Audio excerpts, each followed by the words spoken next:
It's time to eat. What are you hungry for? Sit down and get ready to consume an abundance of fantasy football knowledge from Ross Tucker and Joe Dolan. Feed me now. I'm starving. On the Fantasy Feast Eatin' Podcast. Yeah, let's eat, baby. It is the Fantasy Feast Eatin' Podcast presented by DraftKings, America's #1 rated sportsbook app. And if you listened to last week's Even Money podcast, we told you all you need to know about the free-to-play 50K NFL draft pool game that DraftKings has on the regular app. So certainly check that out.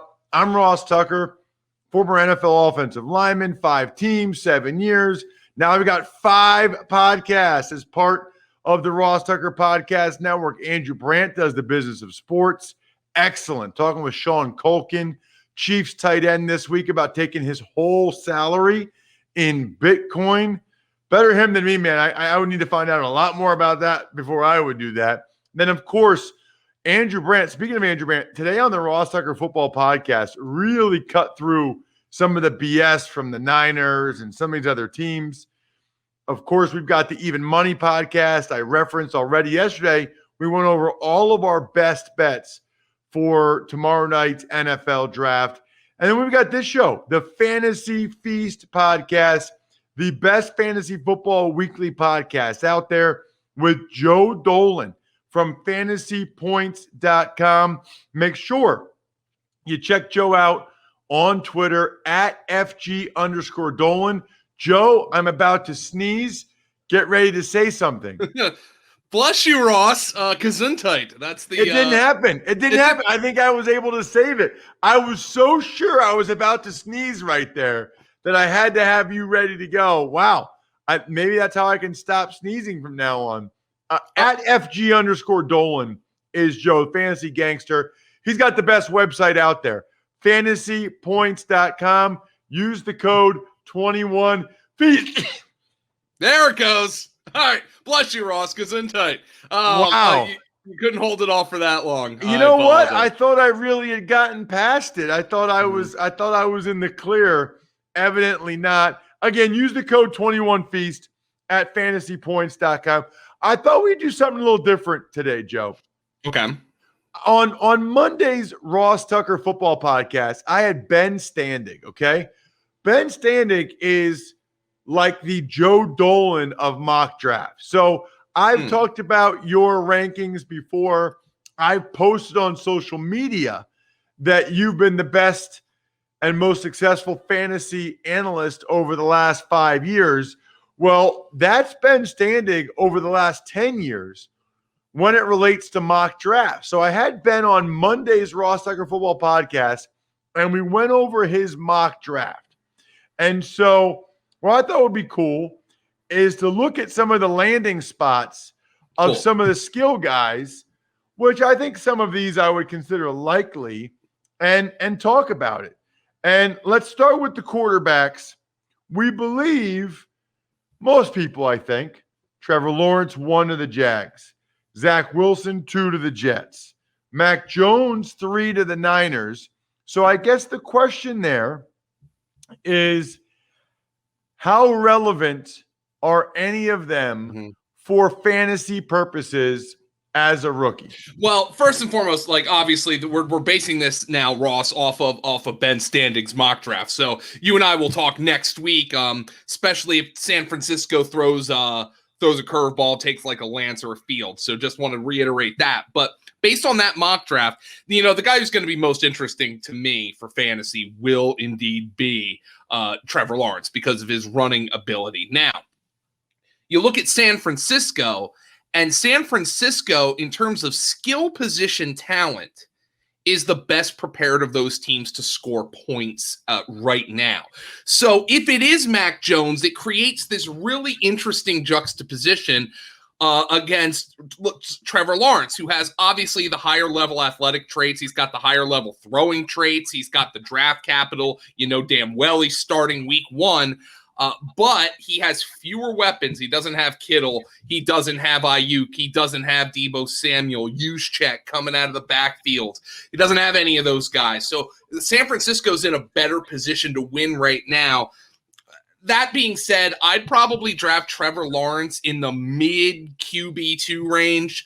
Mac Jones would be a mid to low end QB2 just because I don't see the athletic upside there. And Zach Wilson, I'd be struggling to draft him at this point, Ross. I mean, they do have a little bit more on the outside now after the signing of Corey Davis. You'd have Denzel Mims in his second year, and Jamison Crowder is still there. But I probably want to see it first from Zach Wilson, who has some mobility. That's not to say that's not going to be a part of his game, but definitely not on the level of Trevor Lawrence, nor is he going to have the skill position players around him that Mac Jones, if indeed Mac Jones goes to the 49ers, will have around him.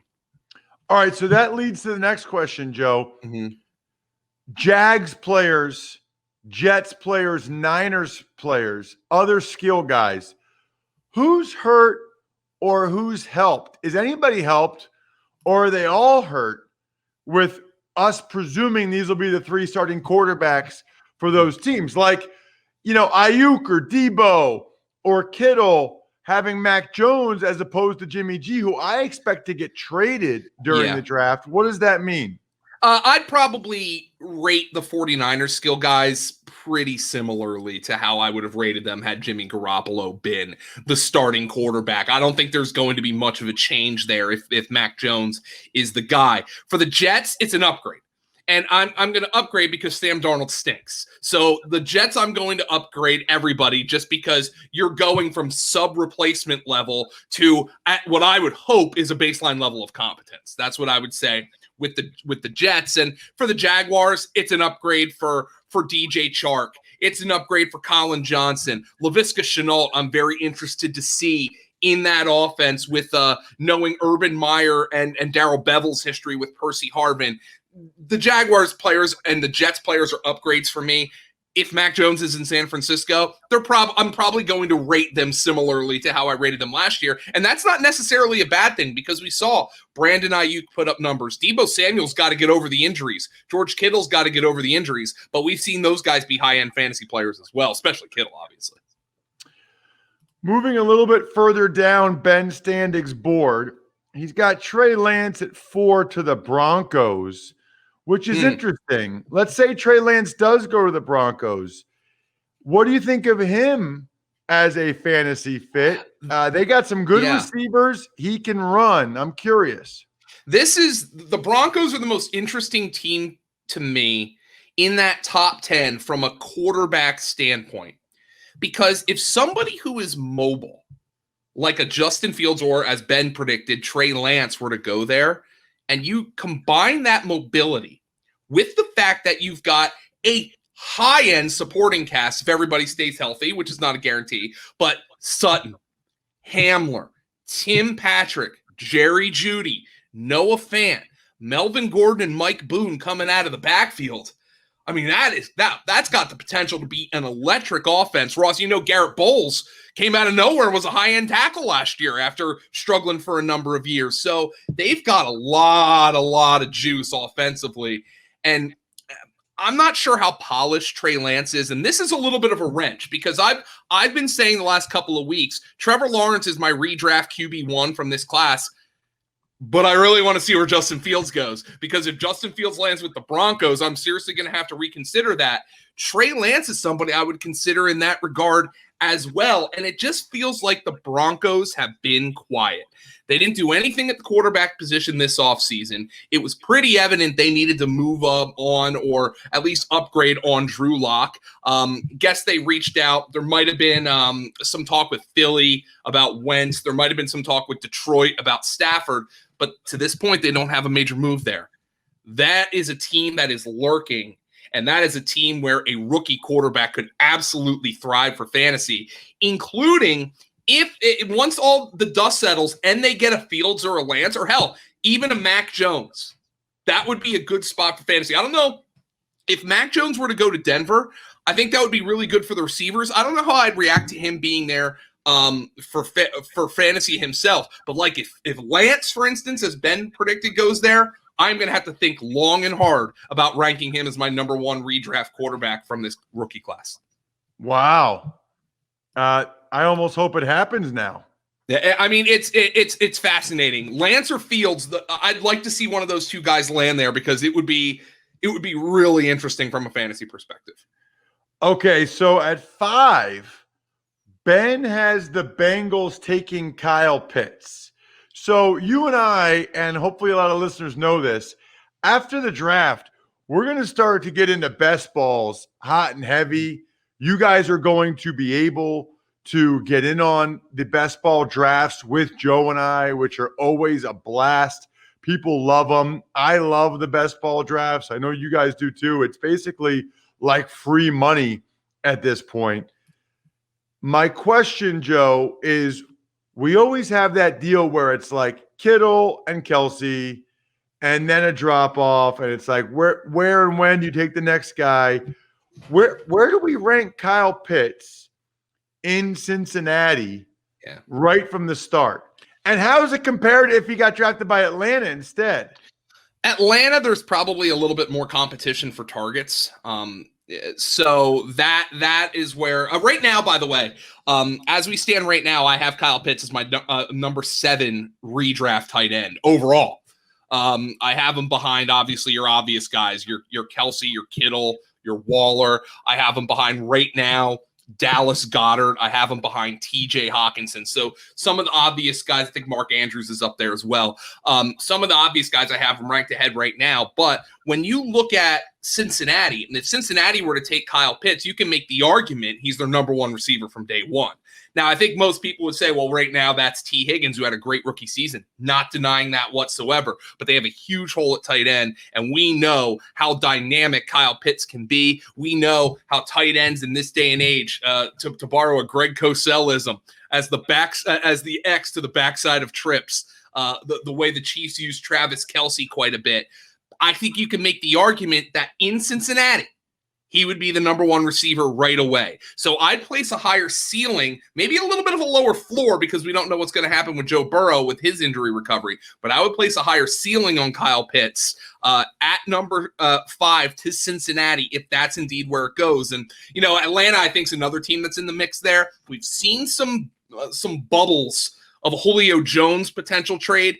If Atlanta drafts Kyle Pitts, I don't know what trading Julio Jones right now would accomplish, because that's clearly a team that wants to score a lot of points right now. But Cincinnati, if Kyle Pitts goes there, I think immediately he's the number 1 receiver there. And I definitely would be taking him in the top 100 picks overall. And I cannot see him falling past my tight end 7, which is where I have him ranked right now. And if you expect to get him after that, think again. It's not happening. I mean, he's going as high as tight end 4, tight end 5 in some of the drafts I've seen thus far. You are not getting him late. It is not going to happen. But don't you think, Joe, can you make an argument that people are overdrafting him for a rookie tight end to be drafted that high? And this is what you're doing here. You're Indiana Jones in The Last Crusade. You're taking a leap of faith here onto the transparent rock bridge. That's what you're doing here. And you're going to try to find the Holy Grail. And Kyle Pitts, as a prospect, is the Holy Grail. But we've seen all these other chalices, these rookie tight ends who have gone in the top 10, melt people's faces off when they took a sip out of them. That's what's happened. The problem with Kyle Pitts is he's very flashy looking. He's like the one that this is a really bad analogy. I'm sorry. He's like I think let's put it this way. To borrow from the old guy in the cave there. If you've taken a rookie tight end early in the past, you chose poorly. And you are now taking a leap of faith and hoping you choose wisely when it comes to Kyle Pitts. It's just, I've never seen somebody this freakish. That is the prospect of a rookie tight end that I want to draft top 10. And that's what you're doing. You're taking a leap of faith. But when I look at the rest of the tight end position, I just cannot see myself in good faith ranking Kyle Pitts below where I have him right now, and that is tight end 7. The talent is there. He's going to be a top 10 pick. Again, he lands somewhere like Cincinnati, you can immediately make the argument he's the team's number 1 receiver. That's just not something we've ever said about a rookie tight end before. And that's why I'm ranking him based on the fact that he is a unicorn. And I understand that might backfire. A lot of people are going to be completely out on Kyle Pitts at what his price is going to be. But I'm just telling you, that's going to be his price. You have to pay up. Let's get to number 6. He's got Jamar Chase to the Dolphins. This one's tough for me because you and I have had the discussion about Tua. And I didn't see a lot from Tua last year. But he was coming off an injury. There was the weird Ryan Fitzpatrick situation. I think you could say Jamar Chase first and foremost, he's definitely a better prospect than Devontae Parker was, but Devontae Parker is established. Gesicki's there. He's established. So he's going to have a little bit more of a battle for targets than Kyle Pitts going to Cincinnati. I would probably draft Jamar Chase in Miami as a wide receiver 3 and hope for some upside. But the one thing I will say, let's say Tua Tagovailoa comes out of this draft with a higher end, like immediate contributor weapon, like Kyle Pitts or like Jamar Chase. The one thing I've got to do is look past my bias of how Tua played last year and understand that he could be in a much better position to succeed. So that's what I would say. I would say that makes Tua way more appealing to me. But Jamar Chase is probably going to be drafted in the wide receiver 3 range if he ends up in Miami.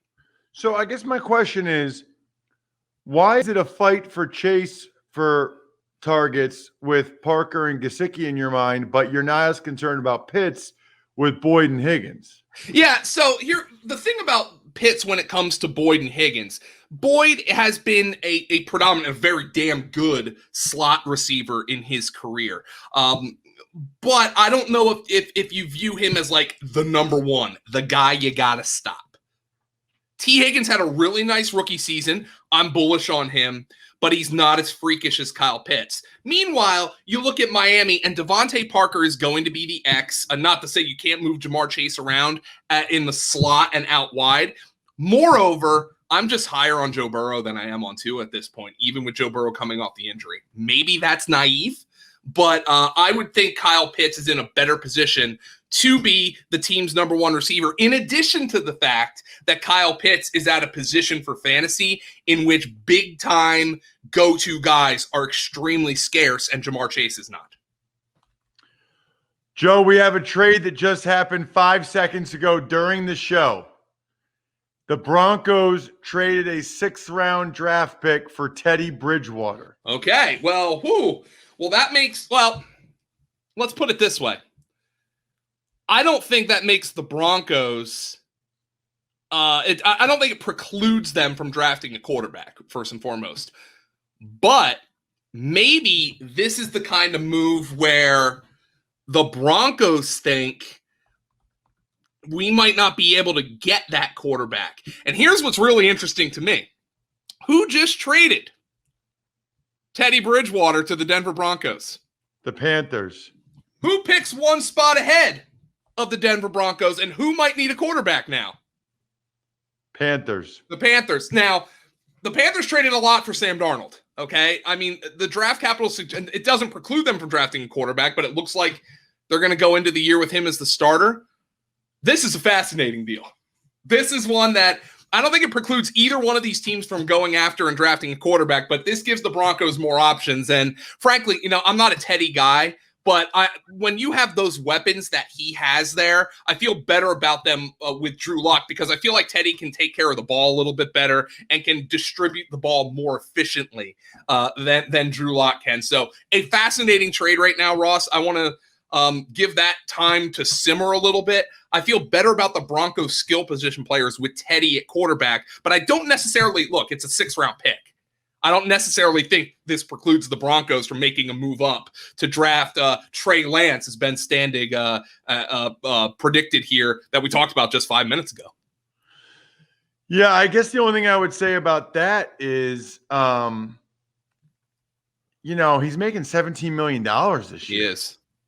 $10 million fully guaranteed. I'm a little surprised that the Broncos are willing to take that on.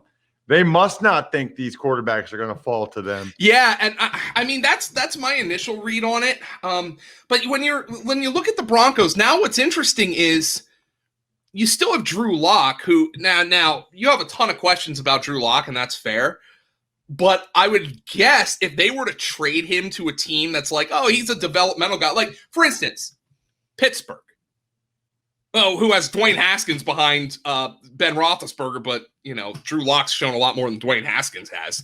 Don't you think you could get more than a 6th-round pick for Drew Lock? So essentially, maybe you trade a 6th for Teddy Bridgewater, but you get a 5th for Drew Lock. You upgrade your pick, and you can still go get a quarterback in the draft. I don't think that precludes Denver at all from going after it. But what it does do is it gives George Payton some options.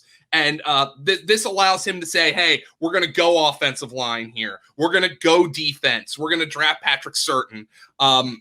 It gives him more options, I think, to say, hey, look, we now have somebody we feel better about at the quarterback position. If the board doesn't fall the way we want, if they don't take our offers, if Atlanta is truly planning on staying put at number 4, this gives us options in the case somebody trades up with Detroit, or in the case somebody trades up with Carolina, or Carolina takes a quarterback. I think it gives the Broncos options is what this trade does. A 6th-round pick for somebody like Teddy Bridgewater is nothing. He does make a lot of money. I understand that. But a 6th-round pick doesn't preclude you from doing anything else. According to Tom Pelissero of NFL Network, Carolina will pay a portion of Bridgewater's 2021 compensation as part of a restructured contract to finalize the deal. So we'll see how much Carolina is paying to get Teddy off the books and to get something in return. I don't know that anybody would trade for Drew Lock. I don't know what they would trade for him. I really don't know. A late round pick. Oh, and by the way, Adam Schefter needs to credit me, Ross, because he literally just tweeted 15 seconds ago, the trade does not take Denver out of the quarterback market on Thursday night. Just gives them some optionality. That's that word that GMs love, optionality. That's what this trade does for Denver. Well, and what I would say to your point is, even if it does, they don't want people to think that. Right. So that's, they want people to think that they're still thinking about a quarterback. How about Joe at 8? Ben Standig had Justin Fields to Carolina. Speaking of Carolina. And maybe that's more likely now. They got some of that money off the books. And again, Justin Fields, Carolina and Denver, interesting to me. You got DJ Moore there. You have Robbie Anderson there, your boy. That's interesting to me when it comes to Carolina, because I feel like there is some upside there, some serious upside. And when you got Joe Brady there calling the plays, I feel like that could be a really fascinating fit for Justin Fields. So, again, that's a good fantasy landing spot for him, and it would be an upgrade, in my opinion, for those receivers that they have there, despite the loss of Curtis Samuel. All right, let's get to the next offensive player, which would be he's got the Eagles getting Jalen Waddle at 12. I think the Eagles would love to get Jalen Waddle at 12. Now look, the Eagles are a complete wild card in this class because they've traded down from 6 to 12, but then they immediately became a team that's like, hey, they traded down from 6 to 12, the reports say, obviously, because they picked up a first next year, which is going to give them the opportunity to load up for a quarterback next year if Jalen Hurts isn't the guy this year. But then there became the rumors that Philly might also consider trading up a few spots. So it was clear they made that move simply because they wanted that first-round pick next year. If they trade up a few spots, is it going to be for Waddle, Devonta Smith, Patrick Surtain, that Alabama trio? They could stay put and maybe take J.C. Horn, the cornerback. I would be surprised if the Eagles take anything but a wide receiver or a cornerback here. But from a pure fantasy perspective, because this is what this podcast is, Jalen Waddle, big time boost to Jalen Hurts, who's already going to be one of the most drafted quarterbacks in best ball. For anybody who is in any way a modicum of sharp, knowing how big a numbers he put up last year. Hell, even when not playing well last year at the end of the season, he put up monster fantasy numbers. He was the epitome of that quarterback cheat code. And Jalen Waddle, a former teammate at Alabama, by the way, gives him a little bit extra juice in that passing game. What about Joe? He has Devonta Smith. Again, this is all from Ben Standig's. He's the best mock drafter out there. And he came on Monday's show, on Monday's Ross Tucker football podcast, and went over his mock draft.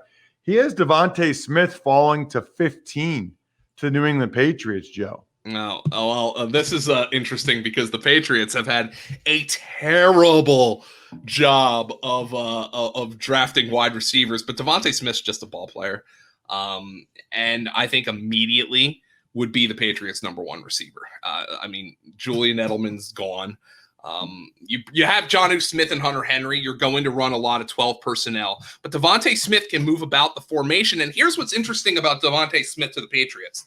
One of the big concerns that our guy Greg Cosell has had with him is at that 166-pound frame, when he was lined up at the boundary X, there was a lot of times he just got forced out of bounds. Like corners, 190-pound corners outweigh this guy by 30 pounds, and 190-pound corners are sticks. So, you're looking at a guy who was physically pushed to the sidelines in the college game, which, as good as Devonta Smith is, it's going to happen more and more if he lines up at the boundary X in the NFL.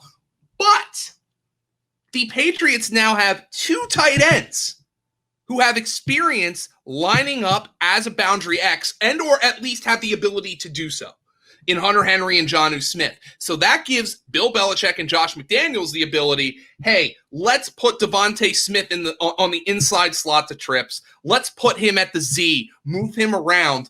This would be a really fascinating fit for multiple reasons. And again, now I could see Devonta Smith landing in this spot as somebody who ends up leading the Patriots in targets. This would be an interesting spot for Devonta Smith because I don't think he'd be asked to be the boundary X that he was so often in college. So last one that I want to get your take on, because I think it's interesting. Najee Harris to the Steelers. Yeah. Everybody thinks it's going to happen. Everybody mocks it. The question is whether or not, he becomes a top 10 running back in people's minds. Yeah, and here's the interesting part because I'm a Pennsylvania boy, so I have a lot of Yinzer friends. I'm a southeastern PA boy, but most of my friends are actually Yinzers, and I'm on a text chain with those guys, and I consider them sharp, and they want an offensive lineman here. So they're like, the run game needs a back. We need Najee Harris. We need a back, but it's not going to be much of anything if they can't block for him. So, but there is a lot of smoke here with Najee Harris, and I would not be shocked, Ross, if he ends up in Pittsburgh, people start talking themselves into him as a late first-round pick for fantasy. I probably wouldn't do it. I'd have to see where the draft board falls, but I would not be shocked if people start doing that. Remember where James Conner was getting drafted a couple years ago. He slipped into the third round this year almost exclusively on the fact that he had an injury history. If James Conner had produced in the past as an RB1 for fantasy, I think people view that kind of skill set from Najee Harris. Do not be shocked if he is a top 15 pick in redraft if he lands with the Steelers in the first round. You got to check out Joe on Twitter, okay? At FG_Dolan. He is the fantasy gangsta. Go to fantasypoints.com. Use the code 21Feast. Check out everything DraftKings has to offer for the draft using the code Ross on either the DraftKings app or the DraftKings Sportsbook app. Just use the code Ross or just go to 100flowers.com, throw the code football in there after you click on the radio icon. Other than that, I'm stuffed. We're done.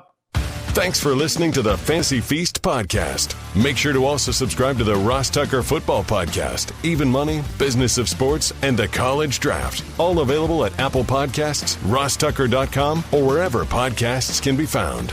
A lot of times on the show, I mentioned DraftKings. Here's what you need to know. You got to be 21 or older, New Jersey, Indiana, or Pennsylvania only. New customers only. Restrictions apply. See DraftKings.com/sportsbook for details. Gambling problem, call 1-800-GAMBLER, or in Indiana, 1-800-9-WITH-IT. By the way, if what I was talking about included a deposit bonus, doesn't always, sometimes it does.